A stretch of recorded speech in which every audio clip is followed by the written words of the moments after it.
जिल्ह्यासह इतर जिल्ह्यातील ताज्या घडामोडी पाहण्यासाठी सिंधुदुर्ग 24 तासला सबस्क्राइब करा आणि बेल आयकॉनवर क्लिक करा। सिंधुदुर्ग 24 तास सदैव तुमच्या सोबत। पुढील बातमी पाहणार आहोत विस्ताराने। लोकसभा निवडणुकीसाठी मनसे अध्यक्ष राज ठाकरे यांनी पंतप्रधान नरेंद्र मोदी यांना बिनशर्त पाठिंबा दिला आहे। या अनुषंगाने आज मनसे नेते अविनाश जाधव यांच्या नेतृत्वाखाली कणकवलीत मेळावा पार पडला। यावेळी भाजप आमदार नितेश राणे यांनी सुद्धा मेळाव्यात येत उपस्थितांना मार्गदर्शन केले। आमदार नितेश राणे म्हणाले की राजसाहेबांनी दिलेला शब्द हा बाळासाहेबांसारख्या बंदुकीतील गोळीसारखा असतो।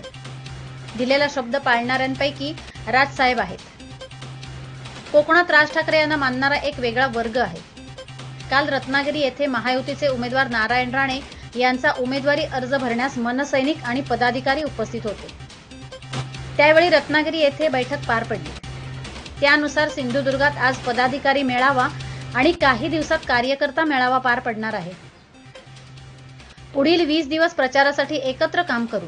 तसेच राज ठाकरे आणि नारायण राणे यांची सिंधुदुर्गातील कणकवलीत लवकरच मोठी सभा होण्यासाठी आम्ही प्रयत्नशील आहोत, असे सूत उवाच भाजप आमदार नितेश राणे यांनी दिले।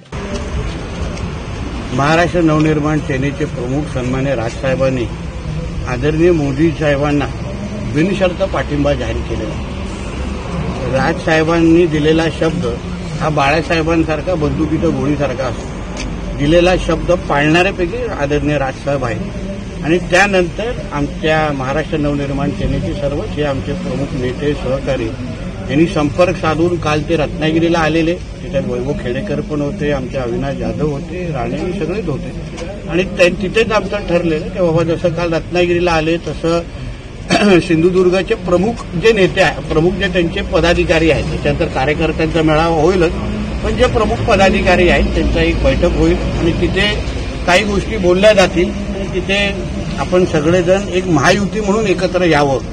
जसं आम्ही शिवसेनेबरोबर एकत्र आहोत, राष्ट्रवादी काँग्रेस आहे, आरपीआय आहे, जानकर साहेबांचा पक्ष आहे, तसंच महाराष्ट्र नवनिर्माण सेना ही एक मोठी ताकद महाराष्ट्रामध्ये आहे।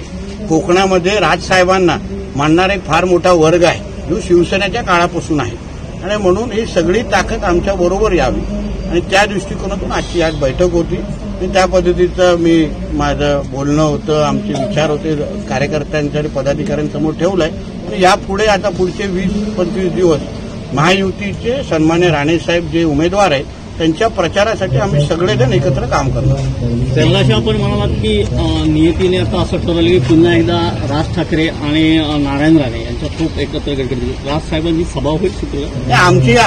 आमची तशी अपेक्षा आणि विनंती राहीलच, कारण का जसं तुम्हाला बोलतो की राजसाहेबांना मानणारा एक फार मोठा वर्ग इथे आहे। राजसाहेब आणि राणेसाहेबांची मैत्री ही राजकारणाच्या पलीकडची आहे आणि तसंच कौटुंबिक नातं मी असो, निलेशजी असो, आमचे अमितजी असो, आम्ही सगळ्या जणांनी जोपासलेलं आहे। तर आमच्या सगळ्याच कार्यकर्त्यांची इच्छा आहे की राजसाहेबांनी इथे यावं, त्या पद्धतीची चर्चा वरिष्ठ पातळीवर होईल आणि योग्य निर्णय झाल्यानंतर आपल्याला कळवण्यात येईल।